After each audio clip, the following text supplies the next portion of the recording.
সমস্যার কারণে পার্সেলগুলো ফেলে রেখেছে। এতটা দুর্বল নীতিমালা, সেই জন্য জিওনের মতো একজন সিও বলতে পারে যে তোদের পার্সেল ভিজবে ভাই। কালকে আমাকে 5 বার বলেছে আজকে রাতের মধ্যে আপনার টাকা চলে যাবে, অথচ টাকা আসেনি।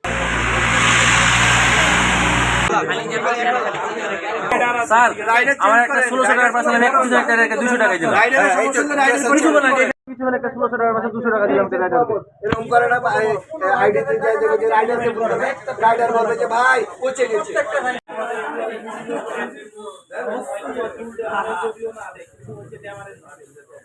বলে তো সমস্যা দেন ওদের যেগুলো আছে মনে করেন এই যে কল সেন্টারের প্রতিনিধি আছে, এরাও বলে যে কোন কোন পার্সেলের সমস্যার সমাধান দেন। তখন কল সেন্টার প্রতিনিধিকে আমরা সবাই বলি মার্চেন্টরা যে ভাই আমাদের এই পার্সেলে এই সমস্যা, ঠিক আছে দেখছি।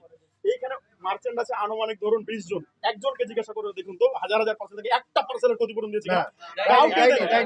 কাউকেই দেন এ পর্যন্ত। এতটাই স্বৈরাচার হয়ে গেছে। আমার জীবন যখন আমাকে বললো যে কোন কোন পার্সেলে তোমার সমস্যা আমাকে আইডি দাও, আমি এই যে 545টা আইডি ওনাকে দিয়ে দিলাম।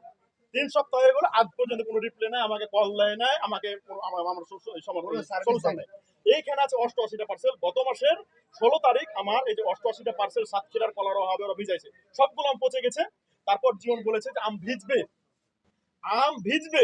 এটা হচ্ছে একজন সিইও কোম্পানির চিফ এক্সিকিউটিভ অফিসারের একটা স্টেটমেন্ট হচ্ছে যে এই যে 88% তোমার ভিজবে ভাই, এটা স্বাভাবিক একটা বিষয়। আর আপনারা যারা মার্চেন্ট আছে ভাই, ভিজায় পার্সেল দিতে কি এগ্রি আছেন? না না না, কেন? অবশ্যই দিতে হবে, জীবন বলেছে দিতে হবে না, ডেলিভারি করতে পারবে না, করবে না, বলে করবে না। তো এই হচ্ছে আমাদের কন্ডিশন। জীবন একেবারে অন কাইন্ড অফ ডিক্টেটরশিপ হয়ে গেছে, সৈরাচার হয়ে গেছে। আকুল আবেদন, not to Jibon, not to any employee of state first, আমার আকুল আবেদন বা আরও যারা মার্চেন্ট আছে সকলের পক্ষ থেকে একটা আকুল আবেদন, ডাক ও টেলিযোগাযোগ মন্ত্রণালয় যারা এই যে কুরিয়ার কোম্পানির নীতিমালাগুলো দেন। টানা সপ্তমবারের মতো বেস্ট টিস্যু পেপার ব্র্যান্ড হিসেবে স্বীকৃতি পেয়েছে বসুন্ধরা টিস্যু। এতটা দুর্বল নীতিমালা, সেই জন্য জিওনের মতো একজন সিও বলতে পারে যে তোদের পার্সেল ভিজবে ভাই। আমার অ্যাকাউন্টে যে টাকাটা ছিল এটা রিকোয়েস্ট করেছি, আজকে পর্যন্ত ওই টাকাটা তারা রিফান্ড দেয়নি। আমার এখানে মেসেঞ্জে তারা দেখেন স্টেট ফার্স্টের এটা মেন অ্যাকাউন্ট, এবং আপনারা দেখেন এই অ্যাকাউন্টগুলো শুধু ওদের আর কল সেন্টারে কমসে কম 100 বার কথা বলেছি, এবং এগুলো আপনাদেরকে আমি দিয়ে দিতে পারবো নথি। এক স্টেটমেন্ট 100 বার চাই। কালকে আমাকে 5 বার বলেছে আজকে রাতের মধ্যে আপনার টাকা চলে যাবে, কালকে 5 বার বলেছে, আপনাকে এখানে দেখাই দেবো, অথচ টাকা আসেনি। এখন ওনারা যে অভিযোগগুলো করলো, এখন কেউ চাই না ইচ্ছাকৃতভাবে যে আমি পার্সেলগুলো ফেলে রাখি কিংবা ডেলিভারি করি।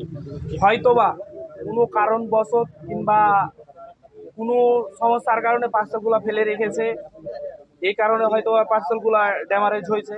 এখন বাকি যে জিনিসগুলো অভিযোগ করলো আপনার অ্যাকাউন্ট সেকশন, যে আমার অ্যাকাউন্টে টাকা অ্যাড হয় না, তারপরে আমরা অল্টারনেটিভ পুরো পাই না, কুরিয়ার পাই না, এই জন্য আমরা ব্যবসা করতেছি। এসবের কারণগুলো হচ্ছে আপনার যখন আমরা বিশেষ করে কাঁচামালের যে পার্সেলগুলো আমরা নিই, ওনাদের সাথে এরকম আমাদের কন্ডিশন আছে যে যদি পার্সেলগুলো হারায় যায় কিংবা আপনার নষ্ট হয়ে যায় আমাদের বিশেষ করে স্টেট ফার্স্ট কর্তৃপক্ষের কারণে, তাহলে ওগুলো রিফান্ড পাবে। কিন্তু কাস্টমার নিল না কিংবা রিটার্ন আসলো, এগুলা তো কোম্পানি আপনার করে না। 24 সালে যে আইডিগুলো নিয়ে ঘুরছে উনি আমাকে অবগত করেছিল গত বছরের আম সিজনের শেষে। তখন ওনাকে আমি বললাম যে ভাই যদি পার্সেলগুলা ইনস্ট্যান্ট ওনারাকে প্রবলেম দিতে হয়তো বা এগুলা সমাধান হয়ে যেত। যেরকম এখন 12-13 তারিখের পার্সেলগুলা কিছু হয়েছে, সমস্যা হয়েছে, এখন ওইটা কোম্পানি এখন ইনস্ট্যান্ট ওটা সমাধান দিতে চাচ্ছে। সেটা 40% হোক, 30% হোক আর 50% হোক, ওইটার কিছু সমাধান দিবে। কিন্তু যখন উনি আমাকে আইডি গালা বলে, ওনাকে আমি অবগত করেছিলাম যে ভাই আপনি এই ফাইলটা হেড অফিসে যান, কিছুটা হলেও সমাধান পাবেন।